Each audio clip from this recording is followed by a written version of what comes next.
Whilst I ended up playing a lot of horror games in 2022 and some of them were pretty incredible, there's a few in my mind that stand out as quite honestly the best that I played.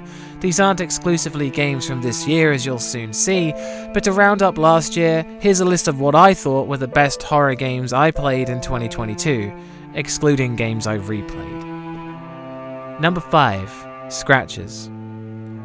Scratches is an acquired taste. It's a point-and-click game where you play as a horror novelist who moves into a house with a dark past and slowly uncovers its secrets. It's a slow-burn adventure, but its story is captivating and the diary entries are extremely haunting.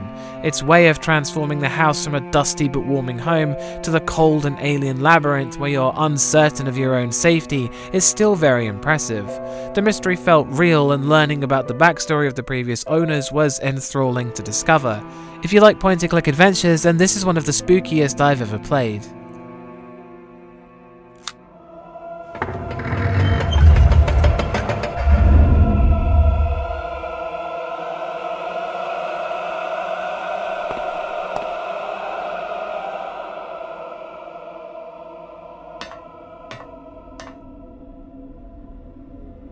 Number 4.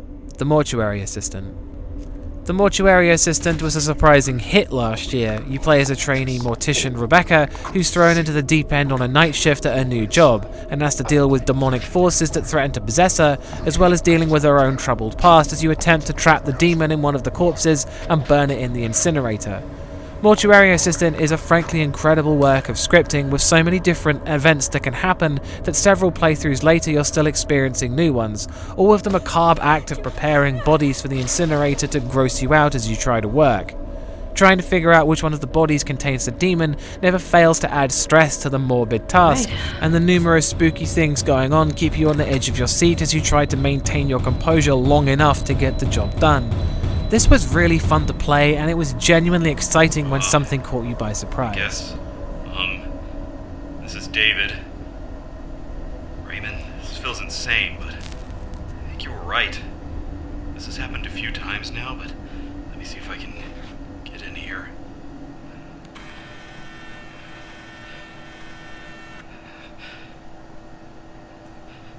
Number 3. No One Lives Under the Lighthouse. No One Lives Under the Lighthouse is one of the most impressive games I played last year. You play as a lighthouse keeper and start to experience strange things as the simple lighthouse tending job turns into a fight for survival. Whilst the original was pretty good, the director's cut managed to improve on the solid formula of the original game. It effortlessly built a sense of impending dread fueled by its bizarre events and eerie scenery. It subtly delivered scares in what is a masterclass of catching the player off guard and making them feel out of their depth. The game's new second half had one of my favourite scripted events of the entire year that left me in awe. The first half of No One Lives Under the Lighthouse is still one of the most tense and surreal experiences I've ever seen. This game is an easy recommend to anyone who wants something unique.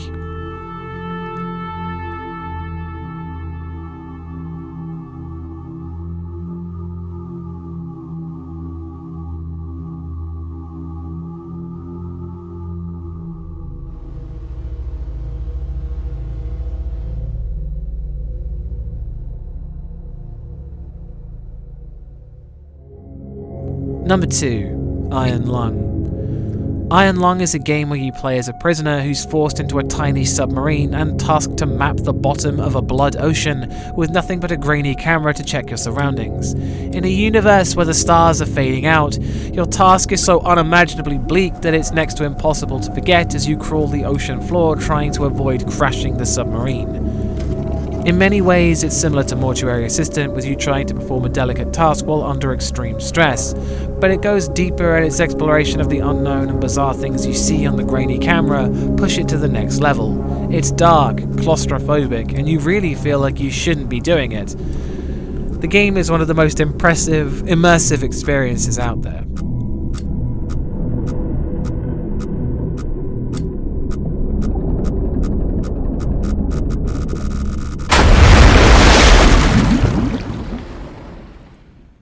I just want to quickly cover my personal favourites of the year before we move on to number 1. Nightmare of Decay is boiled down simply as a first-person Resident Evil, but it executes that formula so well that it's almost unflattering to call it a first-person Resident Evil. It's got the same cheesy B-movie story and lines, and a lot of exploding body parts to keep you entertained as you shoot your way through the mansion and what lies below it. It's not terrifyingly frightening, it's just a really good time.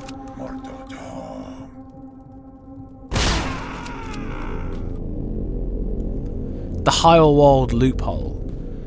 This is a really odd game. A lot of it probably isn't exactly frightening, but it's just deeply unsettling and weird. I had such a unique time with it that I finished a 3-hour game in one sitting since it kept on surprising me with something fresh, which pushed me to keep delving deeper into its bizarre world. Trying to solve the puzzles and replaying levels to get different exits was a lot of fun.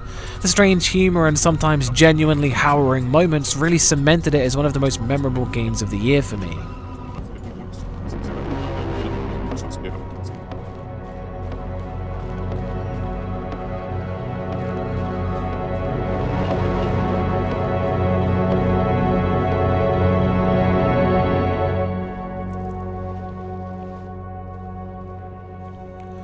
Number 1. Darkwood. It goes without saying that Darkwood is not only one of the best games I played this year, but one of the best horror games I've ever played. You play as an unnamed man who's beaten and robbed in an unfathomable, twisted nightmare forest and must find his way out of it. A lingering feeling of dread and doom hovers over you as you explore a corrupted and infested forest, with no past that you can recollect and a cruel and unforgiving environment ahead. You need to survive each night by barricading yourself in your home and praying that whatever unseen cosmic horror lurks outside don't manage to get into your house, and if they do, that you can kill it somehow with a stick. Darkwood built genuine fear and tension effortlessly by presenting scenario after scenario of things I didn't want to get into, whilst firmly keeping you in the dark as to whether actions you've committed were actually the right thing to do. There were no scares in Darkwood, but there was a lot of fear. I feel like I didn't understand Darkwood, and I know that's probably for the best.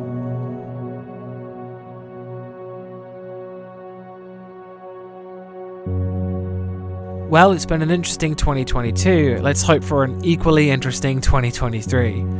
Coming up next on the channel is a look at the Silent Hill 2, Resident Evil 4 and Dead Space remakes, and just horror game remakes in general. Thanks for watching, and I'll see you next time.